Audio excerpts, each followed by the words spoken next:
Segundo Crônicas, capítulo 32. Depois de tudo isso e dessas provas de fidelidade que o rei Ezequias deu, Senaqueribe, rei da Assíria, invadiu o país de Judá. O seu exército cercou as cidades protegidas por muralhas, procurando conquistá-las.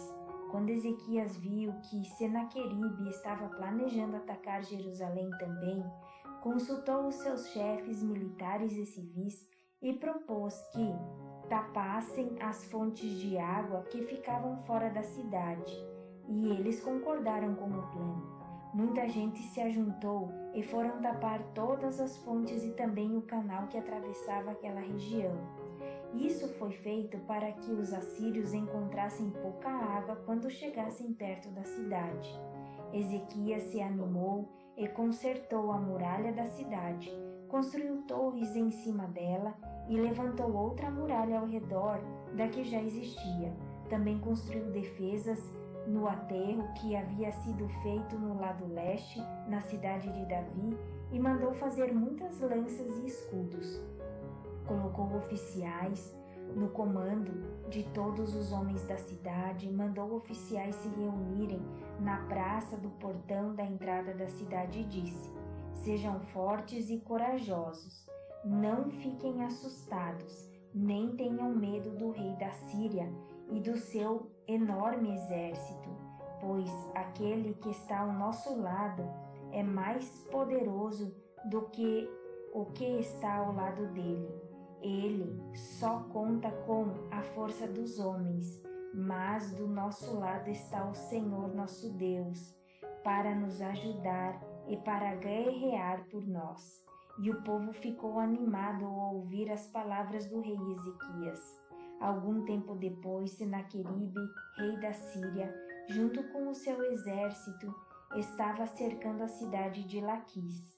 Ele enviou alguns oficiais a Jerusalém para entregarem ao rei Ezequias a seguinte mensagem: eu, Senaqueribe, rei da Síria, quero saber como é que vocês, moradores de Jerusalém, podem se sentir seguros ficando aí enquanto o exército inimigo está cercando a cidade.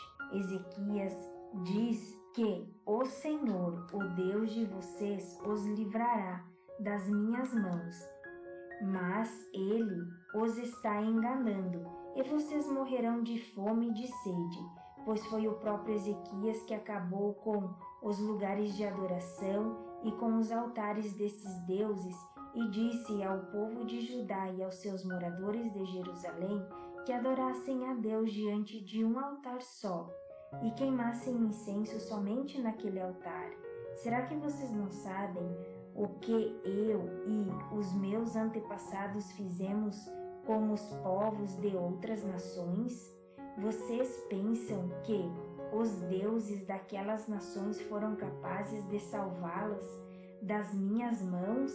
Não houve nenhum deus das nações que os meus antepassados conquistaram que fosse capaz de salvar o seu povo do meu poder.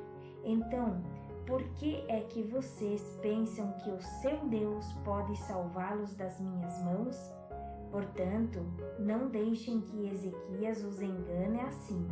Não se iludam, não acreditem nele. Nunca houve nenhum Deus que pudesse salvar o seu povo do poder dos meus antepassados ou do meu poder. Muito menos o Deus de vocês poderá salvá-los. Os oficiais assírios disseram coisas ainda piores contra Deus o Senhor e contra o seu servo Ezequias. E Senaqueribe escreveu cartas em que insultava o Senhor, o Deus de Israel, dizendo o seguinte contra ele: os deuses das outras nações não salvaram os seus povos das minhas mãos. Assim também o Deus de Ezequias não salvará o seu povo das minhas mãos. Os oficiais gritaram isso em hebraico aos moradores de Jerusalém que estavam em cima da muralha da cidade, a fim de assustá-los e deixá-los apavorados e assim poder conquistar a cidade.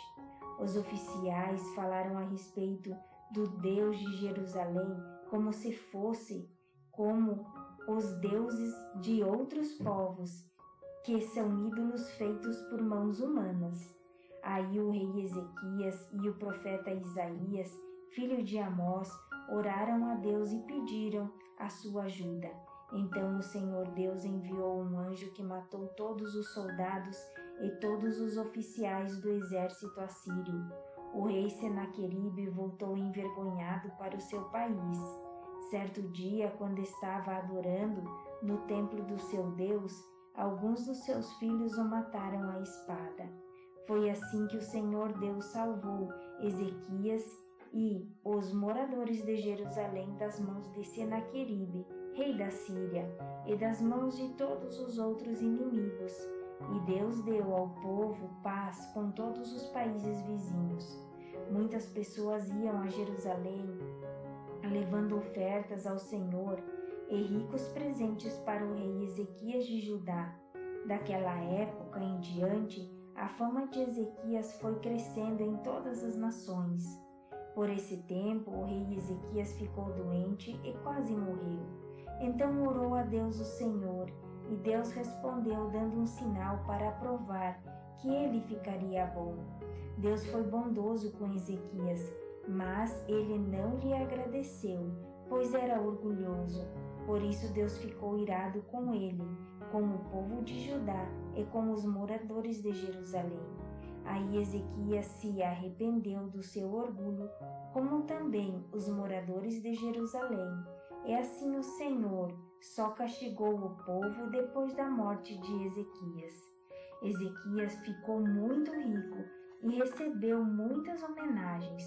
Construiu depósitos para guardar a prata, o ouro, as pedras preciosas, as especiarias, os escudos e os outros objetos de valor que possuía. Construiu também armazéns para os cereais, o vinho e o azeite, estrebarias para o gado e currais para os carneiros. Ezequias também construiu cidades. Ele se tornou dono de muito gado e de muitos carneiros, pois Deus lhe deu muitas riquezas. Foi Ezequias quem mandou tapar a saída de cima da fonte de Giom e cavar no lado oeste de Jerusalém um túnel para levar a água para dentro da cidade. Tudo o que Ezequias fez deu certo. Quando as altas autoridades da Babilônia enviaram mensageiros a Ezequias para fazerem perguntas sobre os milagres que havia acontecido em Judá, Deus não o ajudou, pois queria pô-lo à prova, a fim de descobrir o que estava no fundo do seu coração. Tudo o mais que Ezequias fez, inclusive as coisas que fez como prova de sua dedicação a Deus, está escrito na visão do profeta Isaías, filho de Amós, e na história dos reis de Judá e de Israel. Ezequias morreu e foi sepultado na parte de cima dos túmulos dos reis, que eram descendentes de Davi. Quando ele morreu, o povo de Judá e os seus moradores de Jerusalém lhe prestaram homenagens, e o seu filho Manassés ficou no lugar dele como rei.